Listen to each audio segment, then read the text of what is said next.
CJ, the first question, obviously, stats, baseball career, now transitioning with Porsche, Mm-hmm. a world-renowned name in the automotive industry, and tying in with them. So looking at that, looking at your resume, what brought you to Fresno? Well, one of the biggest challenges as a dealer is finding the dealerships that you really want to focus on. And a couple years ago, we had a board meeting at one of my Mazda stores, and because I have an auto group with a bunch of different dealerships and stuff, and I was like, okay, guys, here's our strategy for the next 5 years. We're going to find a way to get a BMW store, a Porsche store, or an Audi store. That's like really what we need to focus on. Like all three of those brands are on the way up. All three of those brands are tied to racing. All three of those are enthusiast-based brands, which I connect really well with because I'm a car enthusiast and I get out there and drive or do, track days and things like that. And I said the likelihood is extremely low. It's very low because it's super hard to get any of those brands. But I said I'm going to be beating the bushes and try to find something. So I was in the middle of a transaction in Orange County to try to buy a different dealership with completely different brands. And somebody kind of pulled me inside and said, hey, man, if you're going to spend that kind of money, why don't you buy this other guy's stores? And I was like, what's he got? How's it work? And then he told me he got a Porsche store, an Audi store, and a BMW store. I was like, one guy has all the stores? Like, yeah, right, okay, whatever. And he's like, no, give him a call. So I came up here, I checked it out, and I was like, wow, okay, I'm in. And then at that point, all my attention focused on that, financially, organizationally, everybody in the organization, got behind it as well, started doing the due diligence, getting all the banking stuff in order, getting ready to go. And, it's been about 6 or 7 months that we've been working on it. Fresno, despite being the sixth largest city in California, kind of has a little bit of a small town feel. Does that in any way kind of add to the allure of acquiring? Obviously, it's the three brands you're targeting, but also in this kind of area? Well, I mean, I think the biggest thing is that because all these are, like, I would say brand loyal brands. So it's not like BMW, Audi, and Porsche are all three of them, like people are core users. So they get a BMW M3, then they grow up and get an M5, and then they have kids and they get an X5, and then, so there's ways to graduate through the brand as you get older and go from a younger guy like, oh, I got a A4, awesome, this is like my first real cool car, and then kind of work your way up to an R8. Each one of them has that. And I think Fresno, in a lot of ways, I mean, from my, very basic, like, understanding of the city from living in California my whole life, Fresno is a very much small town area and family oriented, so it's like people they're all coming in here and they're saying, hey, I've got a referral from my friend told me to come in here, my aunt told me to come in here, my uncle told me to come in here. So in that sense, it's not so much a city like Los Angeles where everybody that comes in here is almost trying to be the dealer. Like everybody that walks in the door in Sherman Oaks or Hollywood, they're trying to be the dealer, so that's a totally different vibe. So it's really nice that you can take your time, talk to somebody, just get to know them a little bit. And somebody came in last night at 7:45 on the Audi side, and she was like, I drive a lot of miles, I'm thinking about this or that. I said, yeah, but you have one of these right now. Why don't you get a sedan that's going to get better gas mileage? Like, you're driving an SUV. If you're driving that kind of miles, might not be the right fit, And she's like, wow, I didn't really think of that. I'm like, well, your kids are all grown up. You don't have, like, car seats anymore. What do you need all this space for? You're not mountain biking, you know what I mean? You go to the gym. So trying to kind of connect in that sense and just really assess what people want and what they need and just provide what they want and a better service than they're used to. And the word will get around. That's the way I look at it. That's a great mindset. I think it'll work well in the Valley. Your name alone will probably bring folks in, obviously, with baseball in the area. Obviously, folks, it's not that long ago, the Fresno State and the miracle underdog, the wonder dog. But do you want folks to look at you as C.J. Wilson, the big leaguer turned owner, or the owner with the mindset of this is my home and I'm going to make this work? Well, yeah, I mean, I bought a house down the street, so it's like, here I am, I just sold my place in Newport Beach where I was living. I'm a car guy, first of all. I was a car guy when I was a kid. I grew up at the dirt track, going to oval races. My dad was on a pit crew. I wanted to be a race car driver. My Twitter name is Straight Edge Racer. It was never baseball player, CJ, lefty, 33, 36, whatever. I've always just been a car guy. I've always been a race car guy. I've always wanted to race. And having Buttonwillow close by, Laguna Seca close by, Thunderhill and Sonoma up north, there's a lot of tracks in the area. There's some great roads up towards Yosemite, obviously.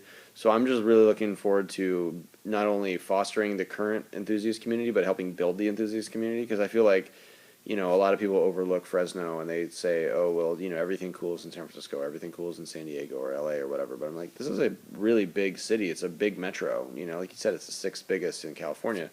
So we have the population. There's a lot of culture here. There's a lot of, diversity, a lot of variety, it's funny, I'm meeting all these different people. Like, I meet a dairy farmer, I meet a soccer mom, I meet a orthopedist. Like, there's all these different people that are coming in because they like the cars, and I think they'll come back because they like the way that we treat them.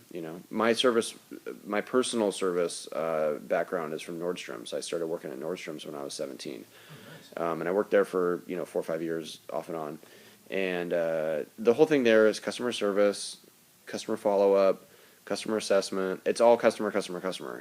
It's not about the product and, putting people together on something that they don't really need. And I tell people this all the time, like, if you give them what they want and you treat them really well, that's like the best thing you can do. At the end of the day, we need cars. There is a high-speed rail project, obviously, everybody knows that, but that's not going to get you to the west side of town or the east side of town. It's going to get you, like, from really far distances. But you can't take a train for a enthusiast drive. You can't take a train to a racetrack. You can't take a train to Yosemite. You know what I mean? Like, to have fun. You can't go picnic with a train.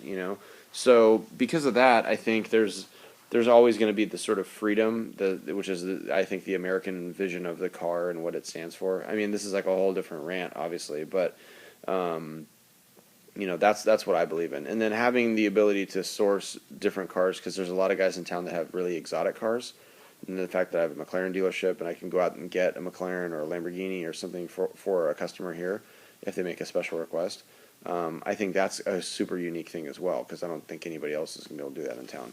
So hopefully, I can just kind of take one step at a time and, responsibly get my name out there, get involved with all the right people, the little leagues and things like that. We've had some people come in, like, looking for sponsorship already, and super excited about that.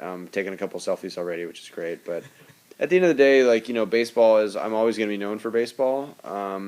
Sadly, internally, I didn't get to win the World Series, which is the dream of every Major League Baseball player. I got to play in the World Series a couple times and played pretty well in the World Series, so I feel good about that aspect of it. But I feel like as a car dealer, my story's still just getting started, and I can do this for 35 years or whatever, so I really should focus on the long-term customer service aspect and building the right team and all those things. So we're very interested in that here. And, the manufacturers were like, hey, so do you have a bunch of people you're going to fire and a bunch of people you're going to replace them with? I'm like, God, you guys are jerks. Like, no, I'm not firing anybody. I'm just going to see how it goes, you know what I mean? And see what's going on. I want to assess things and, like, really get a feel, give everybody a chance and see how it goes. Which is the way I believe in managing, So eventually, if I'm successful enough as a dealer, then maybe I could get back into baseball as potentially a team owner or something like that. But I think that's so far down the horizon. I'm not necessarily concerned with that right now. I just want to go race. I want my race team to continue to grow. I want my business to grow. All the people that are racers in this community, I want to bring them together, have fun events, and just supply world-class customer service. CJ, the only question I have for you is, played in the big leagues, obviously got the racing deal with Porsche, great video on your website, by the way. Now you found sort of the goose that lays the golden egg with BMW, Porsche, and Audi all together. Does it feel a little some days like you're the dog that caught the car? Yeah, it does. It feels like you're the dog that caught the car when you have to buy the real estate and cut the checks and that kind of stuff. But no, this is just all a plan. Like, it's all very methodical. Like, when I was about 10 years old, that's when everything really started crystallizing. And I knew that as a baseball player, I had to progress and move one level up at a time and continue to get better. And I felt like progress was always the goal. As a business person, it's the same exact way. You can't leap. You have to step and constantly take little steps and little steps and little steps. So, for instance, like, if we sold, 1,000 cars, we're not going to sell 2,000 cars. We're going to sell 1,100 cars, or something like that. Like, that's how we're going to grow. And we have to think about a responsible growth pattern, because we're obviously vulnerable to interest rates, macroeconomics, policy, foreign policy, all that stuff. So I think we're just like everybody else as car dealers. We're concerned with world events. We're concerned with local events. We're concerned with the drought. We're concerned with gas prices. And we have to adjust our product mix accordingly to give the customers what they want. It gets back to that. Like if someone's driving a big, huge truck and then gas is $6 a gallon, they're gonna want they're gonna want an A3 or A4 or something like that, and just be like, or hybrid, yeah. And the good thing is that all these manufacturers are pushing that. They're all progressive. They're all leaders. BMW's got the I program, Audi's got the e-tron program, Porsche's got the hybrid thing, and they're actually hybridizing their Cayennes, their Panameras. They're eventually going to hybridize the 911. And all that stuff. So those are all good brands to be with, And then I have Mazda stores, which are very fuel economy, and they're going to start hybridizing. McLaren already has hybrid power, so I feel like I'm with good brands in that sense. Brands that I care about, brands that like to go race, enthusiast brands that people can connect with, and I think that's really who I am. I kind of wear my heart on my sleeve in that sense, and I've always had a hard time with the fact that I just speak my mind and say what I feel like, and there's certain brands that I just wouldn't care to be a dealer for, and there's certain places I wouldn't move to. Fresno is on the map for me because it's proximity to so many cool things as well. And now that I'm here, it's starting to reveal itself a little bit to me as I'm starting to get my favorite items on the menu at the restaurant that I keep going to and things like that. You know what I mean? So I'm going to be a local here pretty soon because this is where I'm going to live. And it's very rare for me because obviously for the last 16 years I've been a baseball player, moving all over the place all the time, being a nomad. So now I just have 10 race weekends or 12 race weekends to attend, and then the rest of the time I can be here, which is pretty cool.